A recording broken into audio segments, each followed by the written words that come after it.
परिच्छेद 2 दशमलव 2 अज्ञानतिमिरान्धस्य ज्ञानाञ्जनशलाकया चक्षुरुन्मीलितं येन तस्मै श्रीगुरुवे नमः। श्री रामकृष्ण मास्टर से, क्या तुम्हारा विवाह हो गया है? मास्टर, जी हाँ। श्री रामकृष्ण चौंक कर, अरे रामलाल, अरे अपना विवाह तो इसने कर डाला। रामलाल श्री रामकृष्ण के भतीजे और काली जी के पुजारी हैं। मास्टर घोर अपराधी जैसे सिर नीचा किए चुपचाप बैठे रहे। सोचने लगे, विवाह करना क्या इतना बड़ा अपराध है? श्री रामकृष्ण ने फिर पूछा, क्या तुम्हारे लड़के बच्चे भी हैं? मास्टर का कलेजा कांप उठा। डरते हुए बोले, जी हाँ, लड़के बच्चे हुए। श्री रामकृष्ण ने फिर दुख के साथ कहा, अरे लड़के भी हो गए। इस तरह तिरस्कृत होकर मास्टर चुपचाप बैठे रहे। उनका अहंकार चूर्ण होने लगा। कुछ देर बाद श्री रामकृष्ण सस्नेह कहने लगे, देखो तुम्हारे लक्षण अच्छे हैं।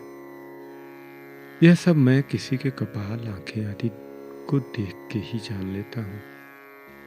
अच्छा, तुम्हारी स्त्री कैसी है? विद्या शक्ति है या अविद्या शक्ति? मास्टर, जी अच्छी है, पर अज्ञान है। श्री रामकृष्ण अप्रसन्न होकर, और तुम ज्ञानी हो? मास्टर नहीं जानते ज्ञान किसे कहते हैं और अज्ञान किसे। अभी तो उनकी धारणा यही है कि कोई पढ़ लिख ले तो मानो ज्ञानी हो गया। उनका यह भ्रम दूर तब हुआ जब उन्होंने सुना कि ईश्वर को जान लेना ज्ञान है और न जानना अज्ञान। श्री रामकृष्ण की इस बात से कि तुम ज्ञानी हो, मास्टर के अहंकार को फिर धक्का लगा। श्री रामकृष्ण, अच्छा तुम्हारा विश्वास साकार पर है या निराकार पर? मास्टर मन ही मन सोचने लगे, यदि साकार पर विश्वास हो तो क्या निराकार पर भी हो सकता है? यदि साकार पर विश्वास हो तो क्या निराकार पर भी विश्वास हो सकता है? ईश्वर निराकार है, यदि ऐसा विश्वास हो तो ईश्वर साकार है, ऐसा भी विश्वास कभी हो सकता है?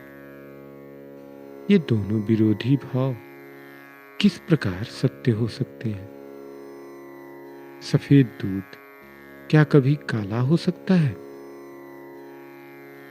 मास्टर, निराकार मुझे अधिक पसंद है। श्री रामकृष्ण, अच्छी बात है, किसी एक पर विश्वास रखने से काम हो जाएगा। निराकार पर विश्वास करते हो, अच्छा है, पर यह न कहना कि यही सत्य है और सब झूठ। यह समझना कि निराकार भी सत्य है और साकार भी सत्य है। जिस पर तुम्हारा विश्वास हो उसी को पकड़े रहो। दोनों सत्य हैं। यह सुनकर मास्टर चकित हो गए। यह बात उनके किताबी ज्ञान में तो थी ही नहीं। तीसरी बार धक्का खाकर उनका अहंकार चूर्ण हुआ, पर अभी कुछ रह गया था, इसलिए फिर वे तर्क करने आगे बढ़े। मास्टर, अच्छा वे साकार हैं, यह विश्वास मानो हुआ, पर मिट्टी की या पत्थर की मूर्ति तो वे हैं नहीं। श्री रामकृष्ण, मिट्टी की मूर्ति वे क्यों होने लगे? पत्थर या मिट्टी नहीं, चिन्मयी मूर्ति। चिन्मयी मूर्ति, यह बात मास्टर न समझ सके। उन्होंने कहा, अच्छा, जो मिट्टी की मूर्ति पूजते हैं उन्हें समझाना भी तो चाहिए कि मिट्टी की मूर्ति ईश्वर नहीं है और मूर्ति के सामने ईश्वर की ही पूजा करना ठीक है, किंतु मूर्ति की नहीं। श्री रामकृष्ण अप्रसन्न होकर, तुम्हारे कलकत्ते के आदमियों में यही एक धुन सवार है, सिर्फ लेक्चर देना और दूसरों को समझाना। अपने को कौन समझाए, इसका ठिकाना नहीं। अजी, समझाने वाले तुम हो कौन? जिनका संसार है वे समझाएंगे? जिन्होंने सृष्टि रची है, सूर्य चंद्र मनुष्य जीव जंतु बनाए हैं, जीव जंतुओं के भोजन के उपाय सोचे हैं, उनका पालन करने के लिए माता पिता बनाए हैं, माता पिता में स्नेह का संचार किया है, वे समझाएंगे। इतने उपाय तो उन्होंने किए और यह उपाय वे न करेंगे। अगर समझाने की जरूरत होगी तो वे समझाएंगे, क्योंकि वे अंतर्यामी हैं। यदि मिट्टी की मूर्ति पूजने में कोई भूल होगी तो क्या वे नहीं जानते कि पूजा उन्हीं की हो रही है? वे उसी पूजा से संतुष्ट होते हैं। इसके लिए तुम्हारा सिर क्यों धमक रहा है? तुम यह चेष्टा करो जिससे तुम्हें ज्ञान हो, भक्ति हो। अब शायद मास्टर का अहंकार बिल्कुल चूर्ण हो गया। वे सोचने लगे, ये जो कह रहे हैं वह ठीक ही तो है। मुझे दूसरों को समझाने की क्या जरूरत? क्या मैंने ईश्वर को जान लिया है या मुझ में उनके प्रति विशुद्ध भक्ति उत्पन्न हुई है? स्वयं के सोने के लिए जगह नहीं है और लोगों को न्योता दे रहे हैं। स्वयं को कुछ ज्ञान नहीं, अनुभव नहीं और दूसरों को समझाने चले हैं। वास्तव में कितनी लज्जा की बात है, कितनी हीन बुद्धि का काम है। क्या यह गणित, इतिहास या साहित्य है कि दूसरों को समझा दें? यह ईश्वरीय ज्ञान है। ये जो बातें कह रहे हैं वे कैसे हृदय को स्पर्श कर रही हैं। श्री रामकृष्ण के साथ मास्टर का यही प्रथम और अंतिम तर्कवाद था। श्री रामकृष्ण, तुम मिट्टी की मूर्ति की पूजा की बात कहते थे।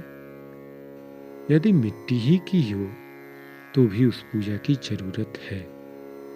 देखो, सब प्रकार की पूजाओं की योजना ईश्वर ने ही की है।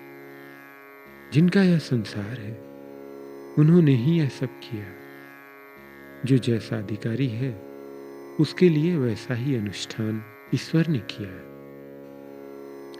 लड़के को जो भोजन रुचता है और जो उसे सह वही भोजन उसके लिए मां पकाती है। समझे मास्टर? जी हाँ।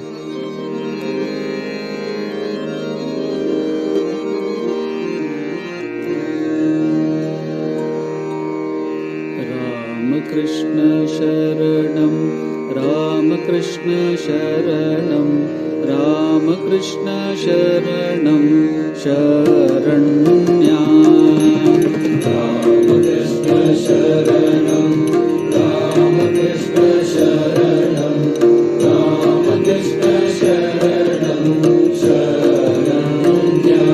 जय जय रामकृष्ण शरणं रामकृष्ण शरणं रामकृष्ण शरणं शरण्या। जय जय रामकृष्ण शरणं